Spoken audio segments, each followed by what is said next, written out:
Së fundmi, qenë të rinë Shqipëri është ndruar në një përkufizim absurd. Nëse nuk je duke menduar si ta braktisësh vendin, me siguri je duke ankuar për të në mënyra kreative.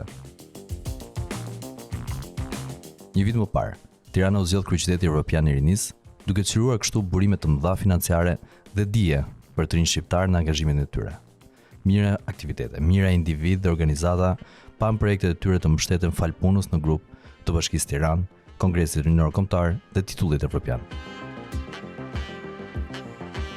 Sot, një vit më pas, projektet ende vazhdojnë, duke shpresuar se kryeqyteti do të mbetet evropian dhe rinia jo thjesht një titull.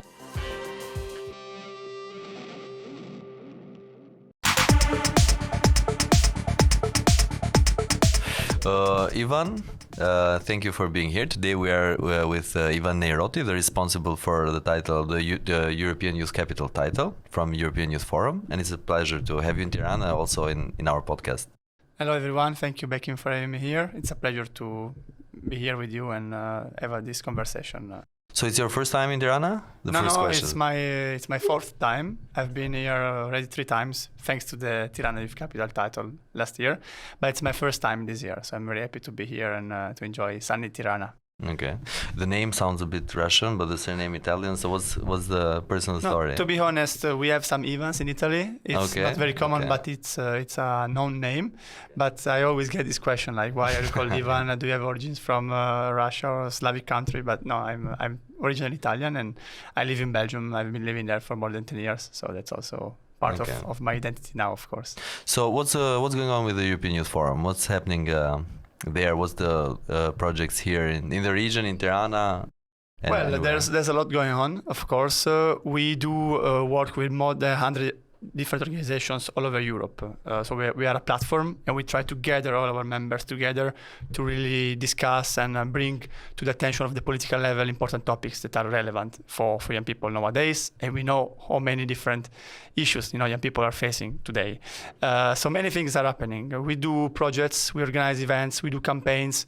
We try to really involve more and more actors on the importance of engaging with youth, and also involving young people from all over Europe to let them understand that they can share their voice, they can get engaged, because if they take action, their voice matters, and their voice can also get to different levels to be then, shared and made bigger. And we try to involve as much as we can our members that are all over Europe, our partners. That is why it's very important to be in Tirana and to work with the team that was behind the Titullin Youth Capital project. Yes. The National Youth Congress of Albania, who just became member of the European Youth Forum last year, also thanks to the title of the European Youth Capital, is just one example of how much for us it's important to engage on the ground, to work with the organizations that are active at the local level, that are active throughout a country, because of course we are based in Brussels, we can't really hear all these voices, we can't really reach out to all these young people, which are millions, and on this we really trust our members. So we are always open to cooperate and to exchange with our members, and to also let them exchange network with other organizations around Europe that might want to face specific issues, specific topics, and for this, there are different projects that can be launched, and different initiatives can be also used to be put to the attention of other political levels. Okay, and Tirana Youth Capital was this one of, let's say, project that you also get in touch with new organizations, with new realities. Now that you've been here, you said because of the projects, you've been here 3 times. Yes. So you've seen it developing in different periods with different projects, different organizations. What's your perception of the youth reality? If you could place it just, I don't know, in one sentence, what's going on with youth in Tirana? Yeah, I was very impressed on the level of engagement by youth in Tirana, by all the activities that were going on last year, and it was really difficult to also follow all of them. And what we tried to do at the European Forum was to share about what was going on, and we of course just shared a glimpse of the activities that were going on. And I'm really amazed, and this is a great example on how, if you give them the opportunity, the platform, young people, they're really there to use and share their own creativity, their own ideas on different topics, on different matters. So this is a very, very great, important example that we, of course, have all over Europe with other cities as well. But talking about Tirana, we were really impressed on what the the organization of the project has achieved, despite all of the challenges as well that you always encounter, because it's always a new project, so you have to start new structures, new ideas, and it's always a challenge. But this is also why this project is for young people, because the people are the best in order to solve challenges. There is this perception on our let's say, in our society, especially among youngsters, that the old people are still calling the shots, and they're feeling a bit not distrusted with the politics. They don't want to participate. So it's different realities. They either don't participate at all, they hate it, they don't want to hear nothing about politics and decision making. Or there's the other side where they go fully into parties, they go up in the ranks, and they lose a bit of touch, let's say, with what's youth and what's the real youth agenda. What do you think would be a relatable example in previous Titullin Youth Capital projects, titles that have been implemented in Europe or somewhere else? What can be other relatable examples which this has been addressed with the same intensity, with the same problems as in Tiranën, let's say, in perception of, let's say, politics and decision making? What would be your suggestions or your advices? On the way how now to reach out to young people. Yes, how do people get more in touch with politics in a real, engaging and decision-making way, and how to get more inspired to go by with every cause and every social issue? Yeah. With past European Youth Capitals, now we have more than 15 cities that have the title. 50? 15. 15, We started in 2009, so it's one per year, and we go from Southern Europe to Northern Europe. We had Thessaloniki in Greece, we had Portugal, so a very wide array of different cities. But what we really see that it's important, it's as a common trend, and there is the fact that once you engage young people and you let them space to really be involved and to have a say, then the political participation also grows. And the challenge there is to make the link between those young people that are already taking part in these structures, because there are those that are more educated, there are those that have also maybe this background from home, from the education of participating in the political level and being engaged since a very young age, which is fine, which we don't need really to address them because they're already interested and involved. But what is lacking and what we want to address with this project, and what this project has been successful in doing so, is to make the link between these young people that are the voice in a way, because there are also those that are more familiar with speaking in public, being engaged with the politicians, with other categories of the society, and those that are on the ground that maybe are those that so often are facing most of the issues, like unemployment, lack of access to public space, because maybe they live in less favorized areas, because they have less opportunities. Those young people are those that usually are not heard and not going to the structures because they have more pressing day-to-day issues. But once you give them this space and this opportunity, they use it and understand that they can take a chance and they can participate in political structures. They can still share their own thoughts and their ideas in fora where there are more in a way a wider kind of part of the society. And this link is very important, because if you don't have the voices of those on the ground, also, these are people that are going to politics, they're not legitimized. So also the other parts of the society, like older generations, will never really listen to them. They will just involve them because they have just to tick a box, because they have to have young faces. The quotas, they need the quotas. And it's all. So once you prove that, the data you're bringing, the results of your projects, of activities are, made by young people that are, not, again, educated, not from favorized categories, this helps to really understand what are the issues that need to be faced. Yeah, and I remember one of the pillars, let's say, of the title was the diversity.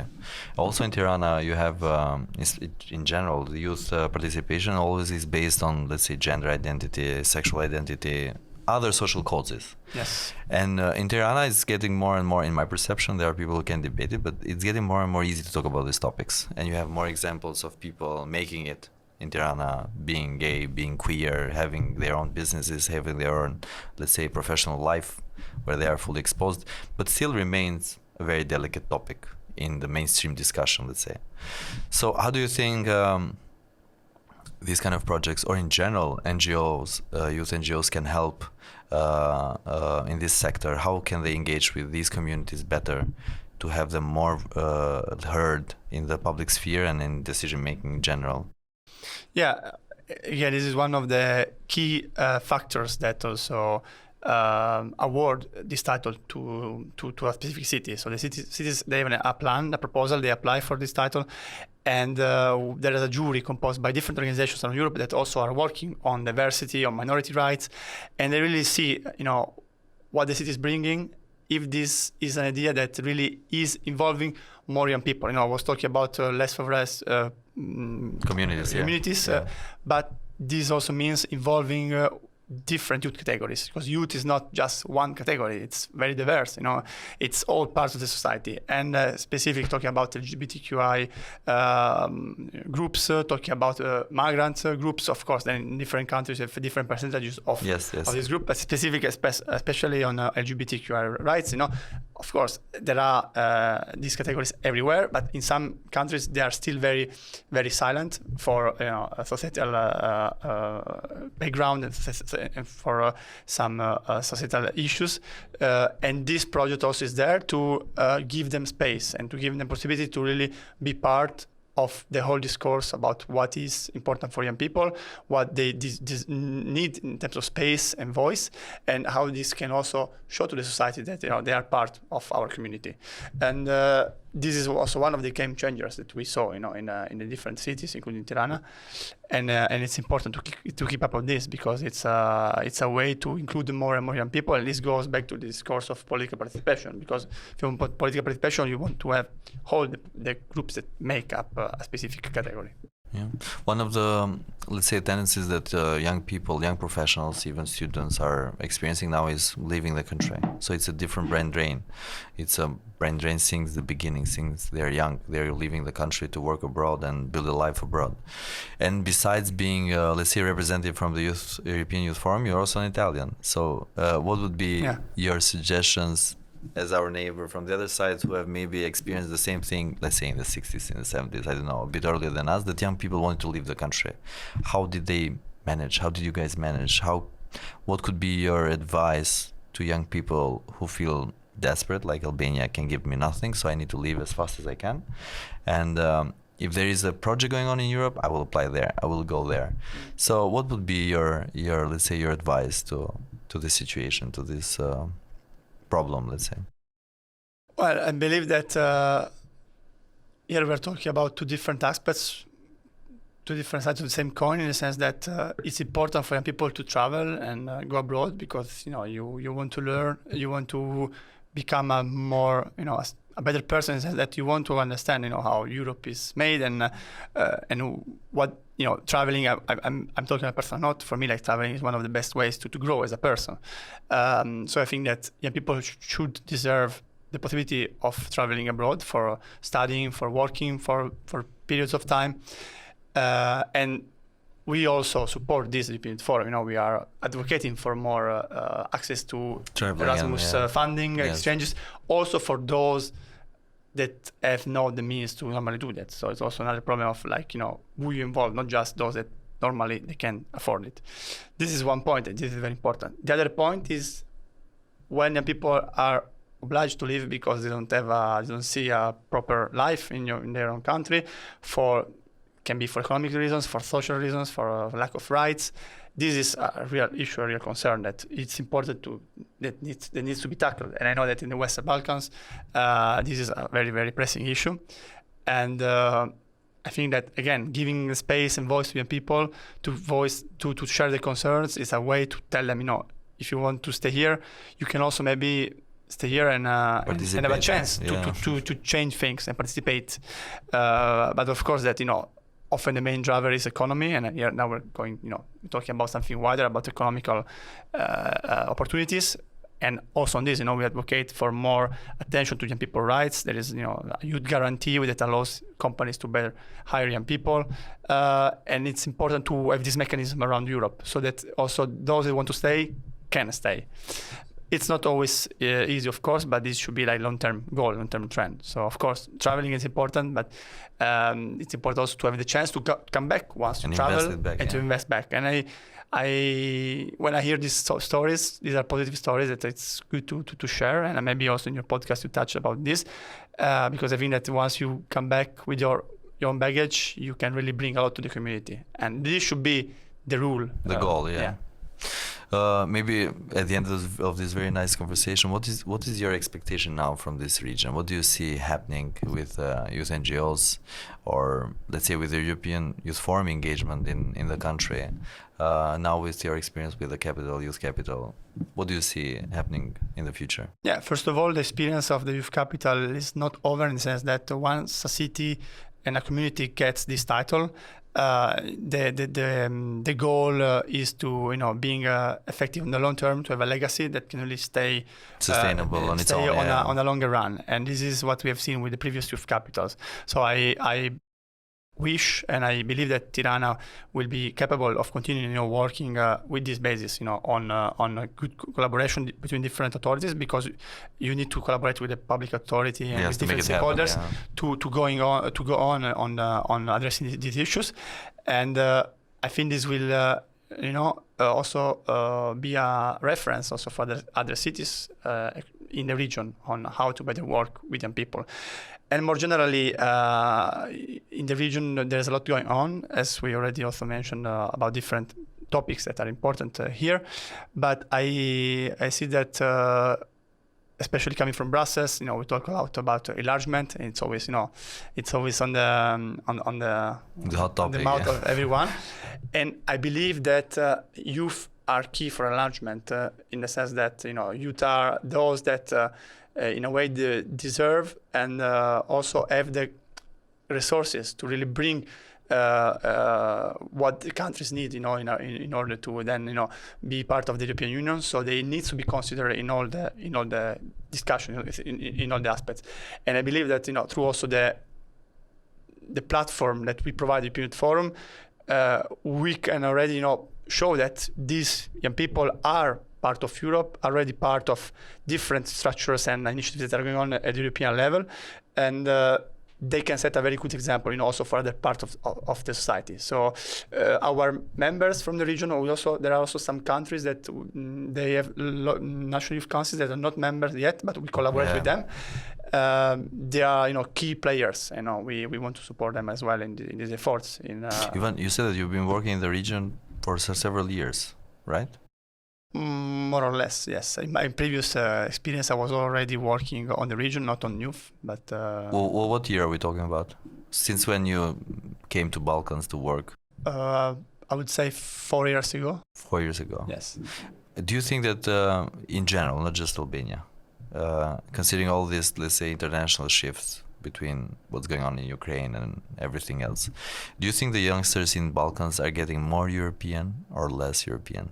In their everyday life, I mean. They are already Europeans because we are in Europe. That's my question.